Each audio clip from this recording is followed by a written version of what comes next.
In the previous episode, it was mentioned that Althea was taken away after being stunned by someone while trying to film a uniquely styled zombie. The next day, Lisa, Morgan, and Grace set off towards the north in search of Althea and the children. On their journey, they encountered Grace, a worker from a nuclear power plant. Morgan and the others also learned that some zombies have very strong radiation and cannot be touched at all. Meanwhile, John and Naomi headed south in search of something but ultimately found nothing. Victor, who stayed at the factory, found Daniel, whom he hadn't seen for a long time. Daniel had a helicopter, which could be used to rescue Morgan and the group. However, Daniel was skeptical of Victor and didn't trust everything he said. To prove the truth of his words, Victor borrowed Daniel's radio and successfully contacted Luciana, who was stationed at the truck stop. Victor was so excited that he told Luciana, "Don't worry, Daniel is an old acquaintance of ours. I'll come and pick you up in my plane." However, their communication got cut off for some reason,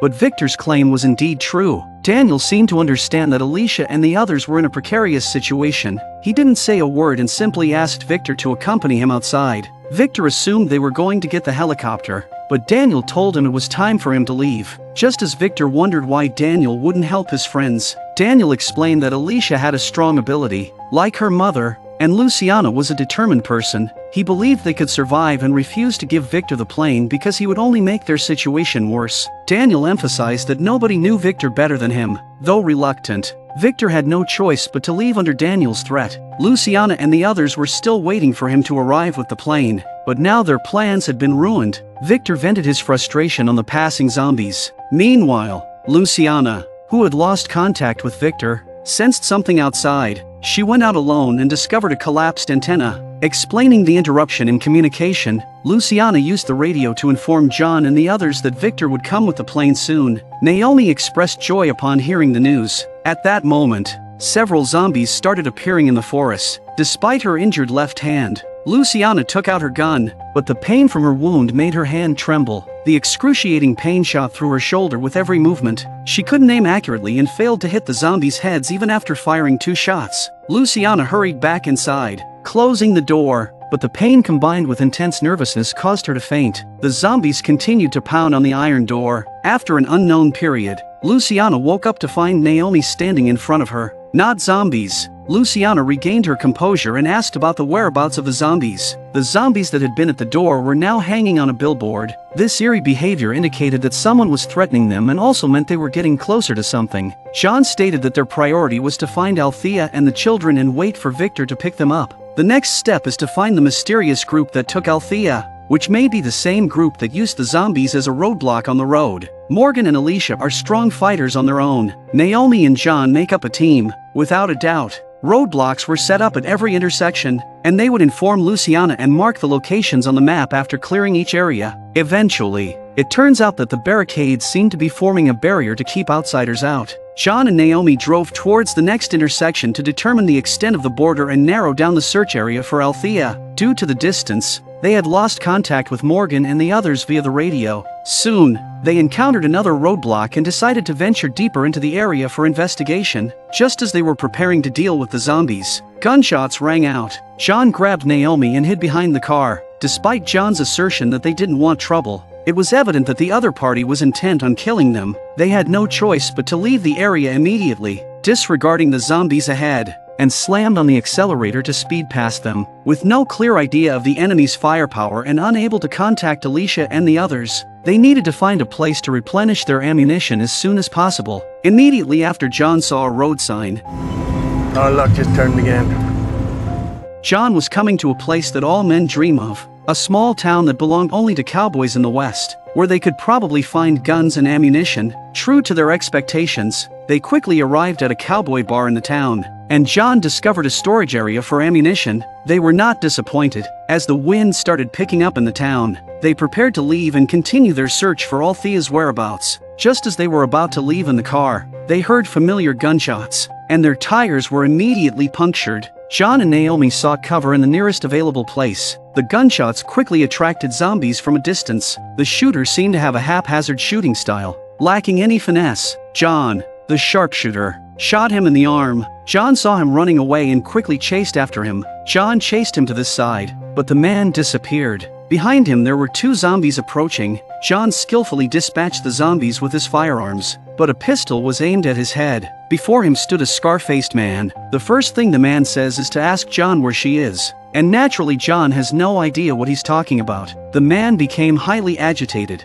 threatening to kill John if he didn't provide the information. Fortunately, Naomi launched a surprise attack from behind, knocking him unconscious. A large number of zombies are quickly gathering here. They choose to save the man and tie him to a post to prevent him from attacking, while John searched the man's belongings. Naomi tended to his wounds. It was apparent that the man was also searching for someone and had mistaken John and Naomi for someone else, leading him to open fire. The man quickly regained consciousness and was visibly displeased with John touching his belongings. Through their careful explanations, the man's emotions became less volatile. John said, "We are also looking for someone. We can exchange information. Do you know who is using zombies as roadblocks?"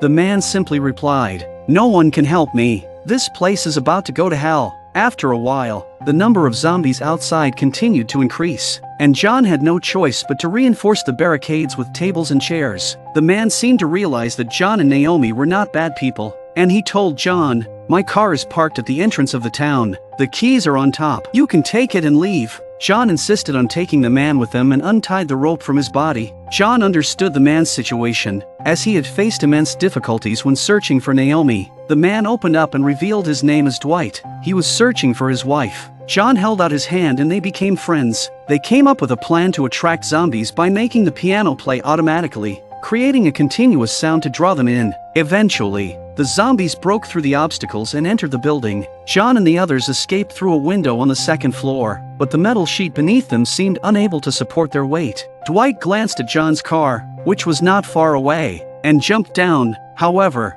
he stumbled and hit his injured arm, attracting the attention of the zombies. Fortunately, Naomi shot them and saved him. John jumped down and pulled Dwight up, but the gunshots attracted more zombies. Naomi came down the other way. Now they had to reach the car as quickly as possible. Dwight's combat ability was already low, and with his injury, it was even lower. They cooperated to kill the zombies. Naomi had already made her way to the car, bypassing the zombies. At this moment, the number of zombies was still manageable, and they could easily reach the car and leave. However, Dwight stopped in his tracks and looked at the car John had driven earlier. After hesitating, Dwight ran towards that car, with the zombies close behind. It was only when John got in the car that he realized Dwight hadn't followed. By that time, Dwight had already gotten into the car. Once inside the car, Dwight searched frantically but couldn't find what he was looking for. John tried to contact Dwight through the radio repeatedly. Dwight was feeling incredibly hopeless at the moment, and he told John his story. He had been searching for his wife for over a year, traveling almost across the entire country. His wife would always leave a mark at each place they stopped. The last mark she left was on the vehicle registration of that car.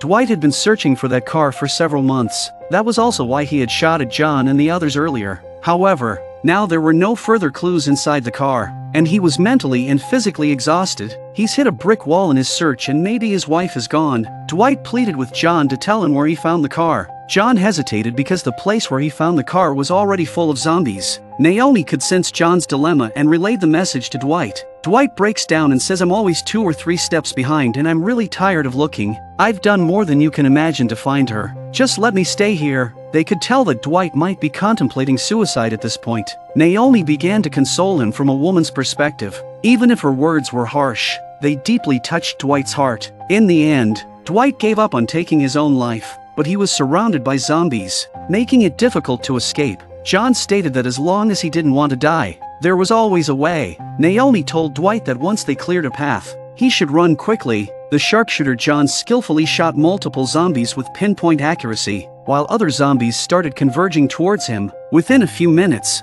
only a few zombies remained around the car. Dwight also rushed out with his axe, and just as he chopped a zombie, he was crushed by the zombie's body. John ran out of bullets, and Naomi's gun had only 1 round left. While there were 2 zombies approaching, John simply said, "Enough." Just as the zombies were about to reach Dwight, John aimed the gun and shouted, "Raise the axe blade towards me."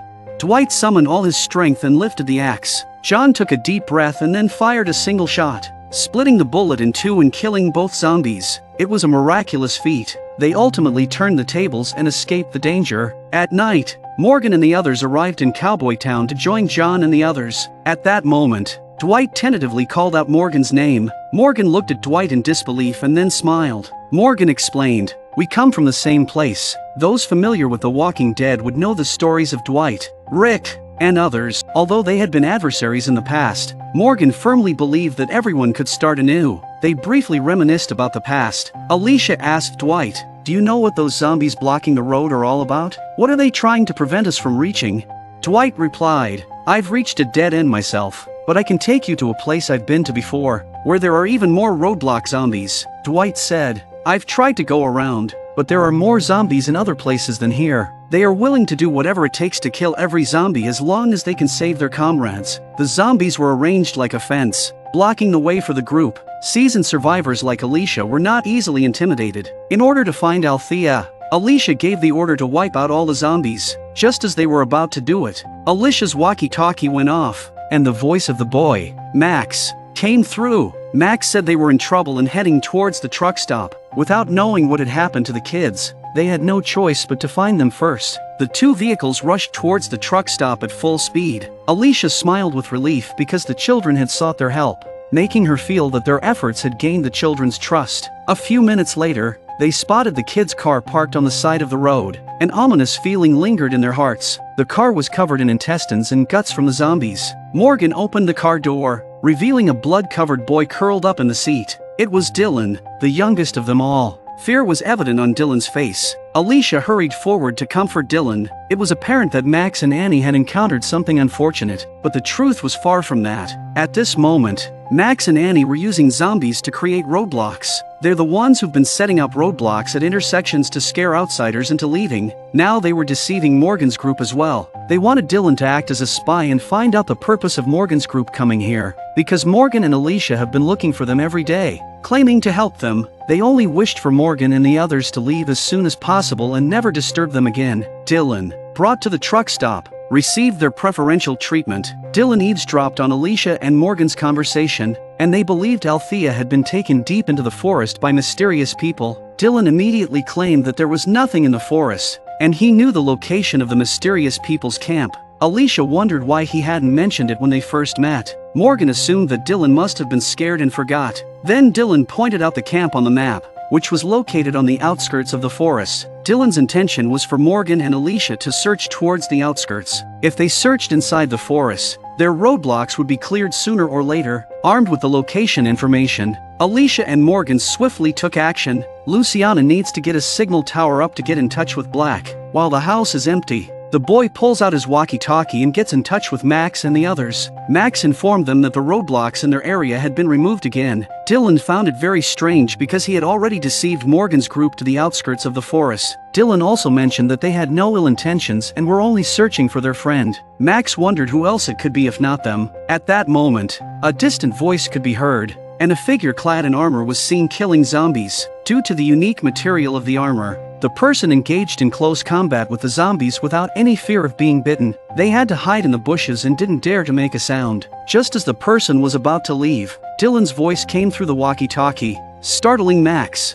who quickly turned it off. Dylan's voice also caught Luciana's attention, but luckily, Dylan reacted quickly, and Luciana didn't see his walkie-talkie. However, Dylan started to worry that something must have happened to Max and the others. Meanwhile, Morgan and Alicia arrived at the location Dylan had mentioned. The place was desolate, with no trace of human activity. Morgan radioed Luciana, informing her that they were planning to investigate further with Alicia. Dylan panics, grabs the radio, and asks Morgan to get to the old highway. Morgan said they were currently busy searching for Althea to avoid tragedies like what happened to your brother and sister. Dylan finally admitted his mistake. Max and the others were not dead. They were probably in serious trouble. It was another blow to Alicia's mind. They always helped others but were often taken advantage of and deceived. The two children hiding in the woods silently prayed not to be discovered. Fortunately, after a while, the mysterious person had left. However, the rope's quality was poor, and the zombies broke free, overwhelming Annie and knocking her to the ground. Luckily, Max didn't panic and managed to drag Annie out, narrowly escaping disaster. However, Annie's leg was injured, and Max could only support her as they hurriedly fled. With zombies relentlessly pursuing them, they ran towards the woods. Their leg injuries made them as fast as the zombies, and they finally fell to the ground due to exhaustion. Max bravely positioned himself in front of Annie. Just as the zombies were about to pounce, Morgan and Alicia arrived in time to rescue them. Killing 4 zombies was effortless for Morgan and Alicia. Max and Annie instinctively stepped back, but Morgan signaled them not to be nervous and assured them that he wouldn't harm them. However, a dozen children emerged from the woods, wielding weapons and surrounding Morgan and Alicia. It turned out to be an organization formed by a group of children. Morgan and Alicia had no choice but to drop their weapons. Dylan and Annie said they were really just looking for their friends. And they helped you? Annie gestured for the others to put down their weapons as well. Alicia asked if they could tell them who those mysterious people were, as they were deeply concerned about Althea's safety. Max stated that they could help find their friends but wouldn't leave the area, as they didn't need their assistance. Alicia was extremely puzzled. Morgan seemed to have figured out the reason. They had previously arrived at a camp where they were trapped inside a house surrounded by many zombies who had died from radiation exposure. Those must have been the parents of these children. Tears welled up in the children's eyes as Morgan spoke. These children were orphaned and had no one to rely on, so they armed themselves and took care of each other. They didn't want to leave because they couldn't let go of their parents, so they rejected outsiders. They then take Morgan and the others on a quest to find the mysterious man. When Alicia asked how many people there were, Max stated that they had only seen 2. After walking for a few minutes, Max seemed to hear something and quickly shouted for everyone to get down. Just as Alicia was puzzled, a thunderous roar erupted, and the force of the helicopter's propellers made it hard to keep one's eyes open. Above them appeared a helicopter with a biohazard symbol, flying higher and higher before heading towards the distance. Annie explained that those mysterious people arrived by helicopter. Max is still wondering why they suddenly left. Annie suggested that perhaps they had found what they were looking for. Alicia also realized that something was wrong, and if they'd left, then where was Althea? What had happened to Althea on that night?